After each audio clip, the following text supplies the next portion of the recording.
Hello student of class 11th. Once again we are here with a new video, and this video covers the topic projectile motion.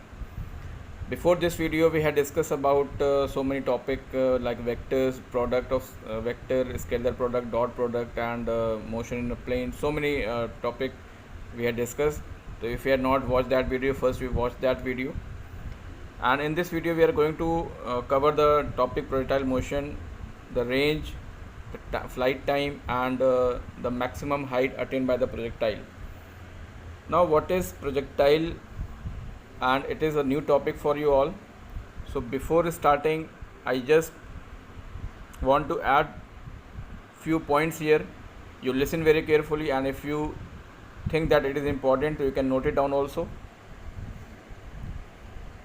Now when a body moves under an acceleration whose direction is always parallel to the direction of initial velocity of the body, then magnitude of velocity of the body changes with time, but direction remain unchanged.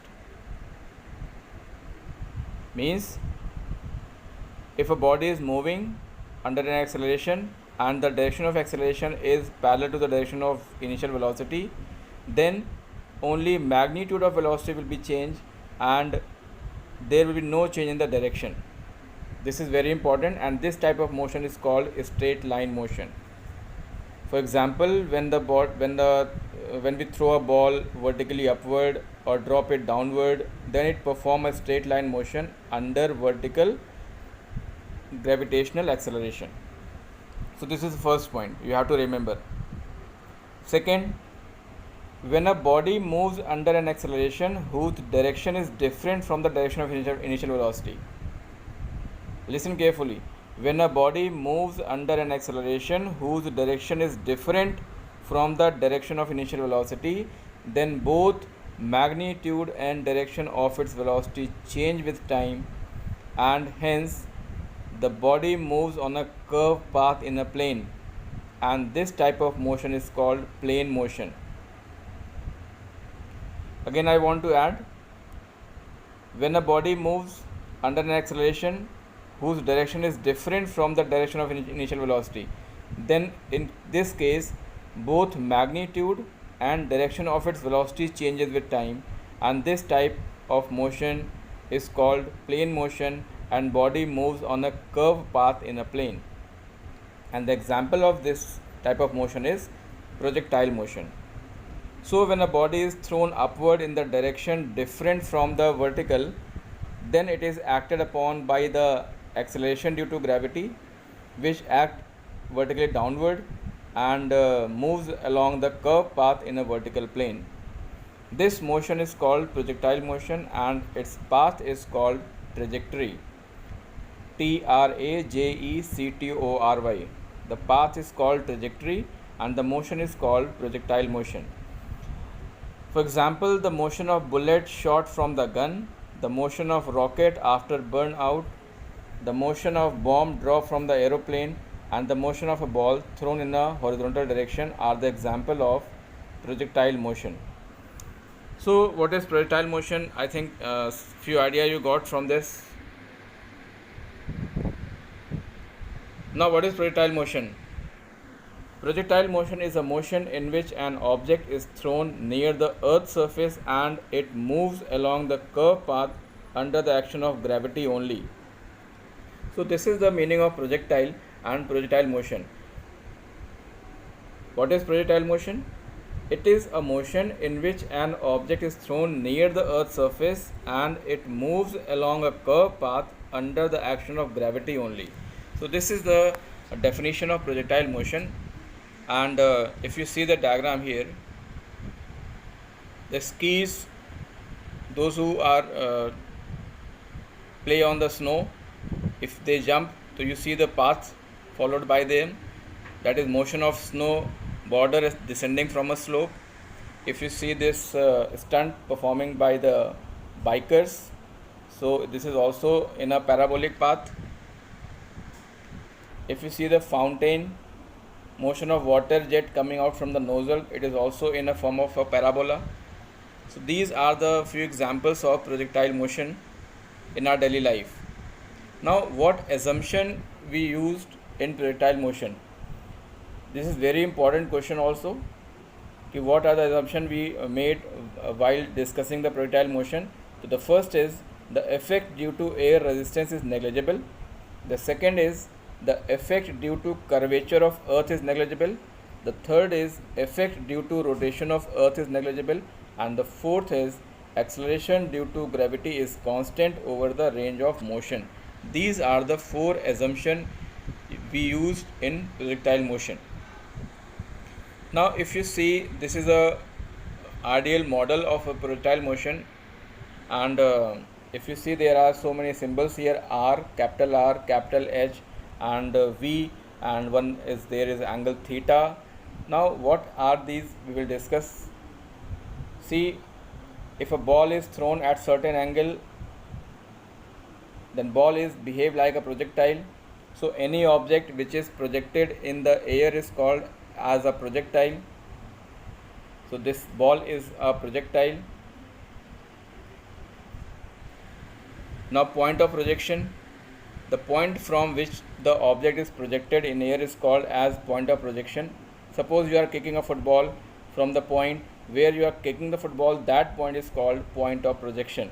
So if you see in this diagram, the red dot is shown here, and this is the point of projection, and from here the ball is kicked, and ball is flying in the air and making a path and falling at some distance on the earth's surface. That distance is denoted by R. The ball covers a height, that is denoted by here H. So we will discuss these all terms in this coming video. Now what is the velocity of projection? With what velocity we had kicked the football, what velocity we are giving to the body to throw, that initial velocity is called velocity of projection. So the velocity with which an object is projected in air is called as velocity of projection. जिस velocity से हमने किसी object को air में फेंका है, kick किया है, वो velocity को कहलाता है velocity of projection.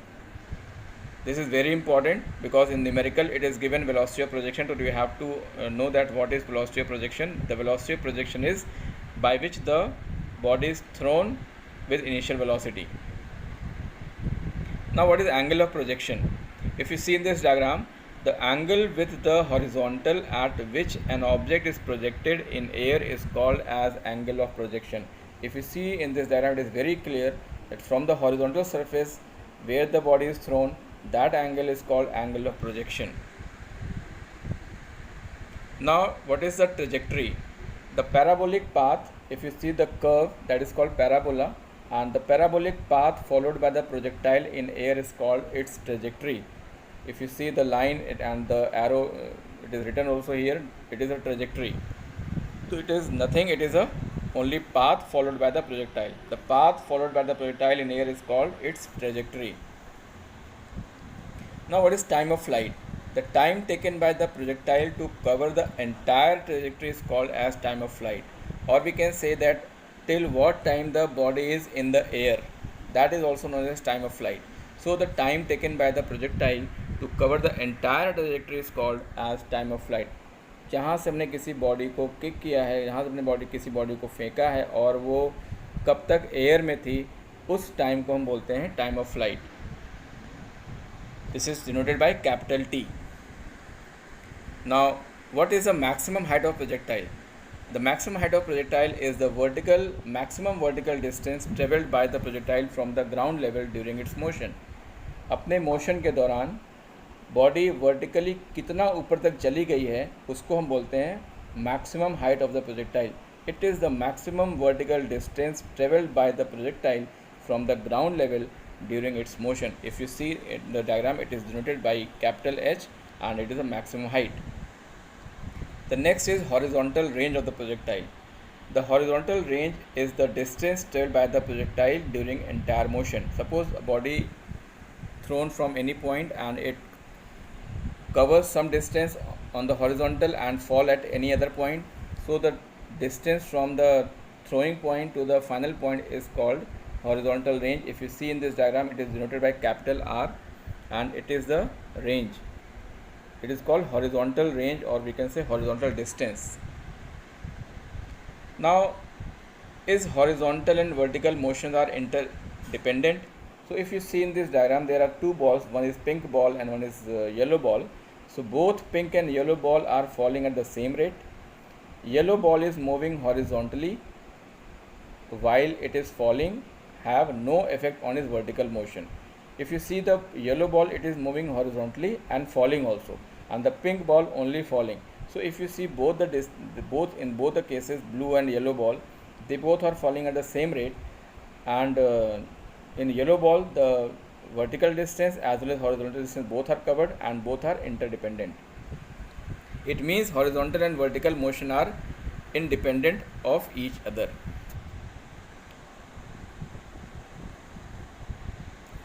Now how can we analyze the projectile motion? If you see in this diagram, the football is kept on the ground, and if it is kicked, the football goes in the direction what the curve is shown in this figure, and after covering some parabolic distance, it falls on the horizontal at some other point. So this is the motion of diagram of a kicked football. So if you see this diagram in the frame 1, it is written projectile motion, the first diagram, the second is vertical motion, and the third is horizontal motion. So if you see in this diagram, frame 1, where it is written, the body is thrown with the velocity vi, I for initial, the body is thrown with the initial velocity vi, and it has two components. One is horizontal component, that is vix, and other is vertical component, that is viy. Now if you see separately both, now vertical motion, if you see, it is viy vertically upward and vix horizontal. So if you combine both these, then you will get the body is moving vertical as well as horizontal also. Now in the second case, if you see the body is covering some distance in a parabola. Now if you see viy and vix, and if you see separately here, the viy at some height, the body the velocity is viy, and the horizontal distance or horizontal motion, the velocity is vix. If you see the dot, they are moving. In the third case, the body is at the highest point. In this point, at this point the velocity is v2. Now if you see the vertical motion, since body is on the vertical height, so the point is v2y, and on a horizontal it is v2x. Means as the body is moving upward, it is moving horizontal also, and both the combination is called projectile motion. Now in this frame 4, if you see the body is coming downward, now it has the velocity 3y, which is vertically downward, velocity 3x, which is again horizontal in the same direction, and v3 is a resultant of these two velocity, it is on the parabola. Now if you see separately vertical motion, body is coming downward. Now you see the arrow is putting downward in the case of vertical motion, and the horizontal it is moving forward. So while moving up and down, the body is moving horizontal with the same velocity. Now if you see the final frame 5, the body is on the ground, or we can say the body is at the point where it is fall. Now here also if you see the velocity vix, their arrow length is same, and if you see viy, the vertical arrow is now the length is different from other. It means when the body falls, it has same velocity as when it is thrown. Now if you see in the diagram, vertical motion, viy is downward and vix is horizontally. Now if you see complete diagram, the body starts from point O having some velocity vi, and it has two components, vix and viy. If you pause the video and write what is vix, vix is v cos theta, and what is viy, viy is v sin theta. So it is very important to note it down that the horizontal component of this velocity is v cos theta and the vertical component is v sin theta. As the body move on the parabola, on the trajectory, if you see the length of arrow of viy, means the vertical velocity is going to reduce. If you see the second case, the velocity is reduced, but the velocity in the horizontal is same, and at the highest point the velocity vertical is equal to 2x, and since the gravity is downward, so if you see the body is moving on the parabola, it has certain velocity at different point vertically downward or upward, but the horizontal velocity remains same. So you noted this diagram and understand very carefully. Next, what are the important conclusion here? The important conclusion is the projectile motion is combination of two motion, as you had seen in this in the previous diagram. Projectile motion is combination of two motion. The first is horizontal motion with a constant velocity, and the second is vertical motion with constant acceleration. These are the two important points, and it is very important to understand that when a body is moving in a parabolic path, or when a body is moving as a projectile in a plane, the horizontal motion is with a constant velocity and the vertical motion is with a constant acceleration. These are the important conclusion. Now if you see the equation of the parabola, or what the equation of the trajectory is there.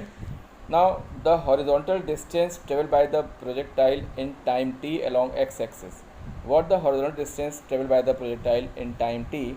So distance is equal to velocity into time. So x is the horizontal distance and is equal to velocity in the horizontal, means vix into t. And what I told you, what is vix? Vix is vi cos theta. So we can write x is equal to vi cos theta into t, or we can find the value of t from here. T is equal to x upon vi cos theta. That is equation number 1. So I think it is very clear to you all that what the distance, if in numerical it is asked find the distance, so you can use x is equal to v into t, because you know the distance is equal to velocity into time, and what the velocity in the horizontal direction is v cos theta. So v cos theta is the velocity component in the horizontal direction, and it is multiplied by t to find the distance. And what is time? T is equal to x upon v cos theta, equation number 1. This is a very important equation. Now what is the vertical distance traveled by the projectile? We had find the horizontal distance. Now again we are going to find the vertical distance. So you remember the equation number 2 of motion. S is equal to ut plus half at square. We are using the same equation here. Y distance in the vertical direction, so we are taking y here. Y is equal to ut. In the place of u we are taking initial velocity in the vertical direction, that is viy, and t minus, we are putting minus because the body is moving upward and acceleration is downward, minus 1 upon 2 gt square. So in place of viy, the vertical component, what I told you, I think you all remember, viy is v1 sin theta. So we can use here y is equal to vi sin theta t minus half gt square. This is equation number 2. And if you put the value of t from equation number 1 in this equation number 2, then you will get y is equal to v1 sin theta, and in place of t we can write x upon vi cos theta minus 1 upon 2 g x upon vi cos theta ka whole square. Now everyone knows if you cut vi it will cut out, and sin upon cos it is called tan. So y is equal to tan x minus g upon 2v square cos square theta x square. Now if you see, g is a constant, acceleration due to gravity is constant, and theta is remain same. In this equation, the trajectory of projectile, if it is asked what is the equation of trajectory or what is the equation of the path of projectile, so you have to derive this. Y is equal to tan theta x minus g upon 2vi square cos square theta x square. This is the equation of trajectory. Very important. So many times it is asked in the exam also, and you have to remember this thing to solve the numerical. So y is equal to tan x minus g upon 2vi square cos square theta x square. It's the equation of trajectory, or we can say the equation of trajectory of projectile. As vi, theta and g are constant of a given projectile, so we can write tan theta is equal to alpha, and g upon 2v square cos square theta is equal to beta. So if you replace this, tan theta is replaced by alpha, and this g upon 2v square cos square theta replaced by beta. So we can write y is equal to ax minus beta x square, and here y is the quadratic equation function of x. If you see this is the form of a quadratic equation. Hence the trajectory of projectile is a parabola. So we can say that it is not a straight line, it is a parabola, because y and x, the relation is in the term of quadratic. So this is not a straight line, this will be a parabola. So this is very important conclusion. If the path of projectile is parabola, if the question is there ki prove that or derive that how the path of projectile is parabola. So you have to derive till here. Now the next is, what is the equation for time of flight? Now using that equation, y is equal to vit minus 1 upon 2 gt square. If t is the time along y axis, so we can say for the entire motion, means for the going up and going down, if we take the total time capital T and y is equal to 0, from there if we start, so we can put in place of y 0 and in place of vi by the component of velocity, that is v sin theta. In place of small t we can write capital T minus 1 upon 2 gt square, and from here you can find the value of capital T, that is the total time of flight for entire journey, is equal to 2v sin theta upon g, and this is called equation of time of flight. So for symmetrical parabolic path, time of ascent is equal to time of descent, means whatever the time is taken to body to ascent, means जितना ऊपर जाने में time लगता है लगा उतना ही time नीचे आने में लगा होगा. It is a for the symmetrical parabolic path, so we can say that TA is equal to TD, TA for ascent and D for descent, and it is equal to T by 2, means we can make the time half, so T by 2.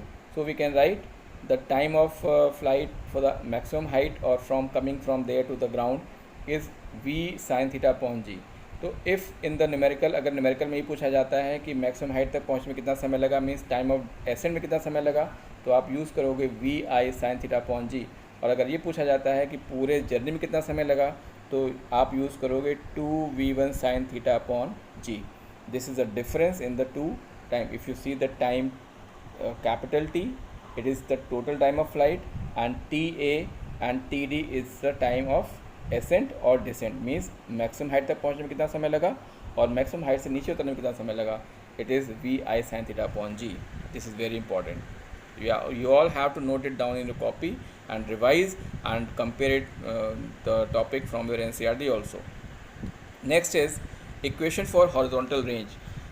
The range, horizontal range, we have discussed what is horizontal range. The distance from the thrown, from where the body is thrown and the body where it is comes on the ground, the horizontal distance is called horizontal range. So using the equation of trajectory of projectile, y is equal to tan theta x minus g upon 2vi square cos square theta x square. If you remember this equation, so for the entire motion the bodies come at the same level, means so we can put y is equal to 0, and the total distance covered on the horizontal is capital R. So in place of x you can write capital R. So now put the values in this equation. In the place of y you can use 0, tan theta. In place of x you can use capital R, minus g upon 2vi square cos square theta. In place of x square you can write r square, and from here you can find the value of r. So the value of r is equal to vi square sin 2 theta upon g. And what is vi? Vi is initial velocity. In place of vi you can use u also, vi for initial. In the numerical, when it is given that the body is thrown by this velocity, so you have to put that velocity here in place of vi.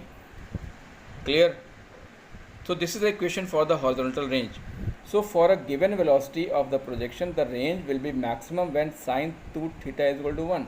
Suppose r is equal to v square of sin 2 theta upon g. So when it will be maximum? When the value of sin is maximum. So the maximum value of sin is 1. So when sin 2 theta is equal to 1, or we can say 2 theta is equal to 90, because in place of 1 we can use 90. So sin 2 theta is equal to 1, or 2 theta is equal to 90, or theta is equal to 45. So when the body is projected at angle of 45, it will cover a maximum horizontal range. So you have seen this in the athletics also, whenever the person or whenever the athlete want to throw them for the longer distance, they bend and they move their body at an angle of 45 degree. In the javelin throw also, भाला फेंकते हैं तो भी हम उसको ज़मीन से लगभग 45 डिग्री एंगल बना कर फेंकेंगे तो वो बहुत अधिक दूर जाके गिरेगा. तो इस तरीके से किसी चीज़ को अगर हम हॉरिजॉन्टल डिस्टेंस पर बहुत आगे तक फेंकना चाहते हैं तो we have to use the angle 45. तो this is the angle of maximum range. So if the body is thrown at the angle of 45 degree from the horizontal, it will cover the maximum horizontal range. Now two angle of projection for the same horizontal range. एक ही horizontal range के लिए अगर हम देखें तो दो angle वो कौन कौन से हो सकते हैं. Now the equation for horizontal range is, now everyone has learned I think, the equation for horizontal range is r is equal to vi square sin 2 theta upon g, and replacing theta by 90 minus theta. If you replace theta by 90 minus theta, you can put r dash is equal to v square sin 2 90 minus theta upon g, and r dash is equal to vi square sin, if you multiply 2 by 90, it is 180 minus 2 theta upon g, or we can write here sin 180 minus 2 theta is equal to sin 2 theta. You use this identity, sin 180 minus theta is equal to sin theta. So here the value of theta is 2 theta, so we can write sin 2 theta. So r dash is equal to v square sin 2 theta upon g, and it is the same as equation number 1. So we can say that r is equal to r dash, means if the body is thrown at angle theta or 90 minus theta, the range will be same. Suppose the body is thrown at angle of 30 degree and at 60 degree from the vertical, 90 minus 30, it is 60. So the range will be same. If you see in this diagram, at 30 and 60 degree, if the body is projected, the range will be same, and height will be different. If you see in this diagram, height is different but range is same. Means if you throw a body at theta or 90 minus theta, the range will be same but height will be more for the greater angle. If you see in this diagram, clear? Next, equation for maximum height. Now use the third equation of motion. V square is equal to u square minus 2as. In the place of this, we are using vi square is equal to viy square minus 2gy. If you see here, it is written vfy, f for final, means final velocity. V square is equal to eiy, iy means initial velocity in vertical direction. So in place of iy, we can use v sin theta. So you can put 0 in the place of final velocity. Final velocity is 0. So 0 is equal to vi sin theta whole square minus 2gh. In the place of y, you can use capital H. This is the maximum height. So you solve this equation, you will get 2gh is equal to vi sin theta whole square, or h is equal to vi sin theta whole square upon 2g. This is the equation of maximum height. Now using this equation, we can take so many cases. So case 1, when the angle of projection is 45, then the height is, you put the value of sin 45 and you find the height, that is the maximum height, we can say v square upon 4g. So maximum height is v square upon 4g. In the case 2, if the angle of projection is 90 degree, in this case you put sin 90, and you know sin 90 is 1, so the height is v square upon 2g. So this is the case 1 and case 2 when the angle of projection is 45 or 90, or in between any angle you can put and find the what is the height. So this is the video which covers the maximum height, which covers the range for two different angles. On this two topic, the numericals are very important. It is asked in the competition also. So you revise this topic from your NCERT, and if you have any problem, you can call on my number. Till then, have a nice day.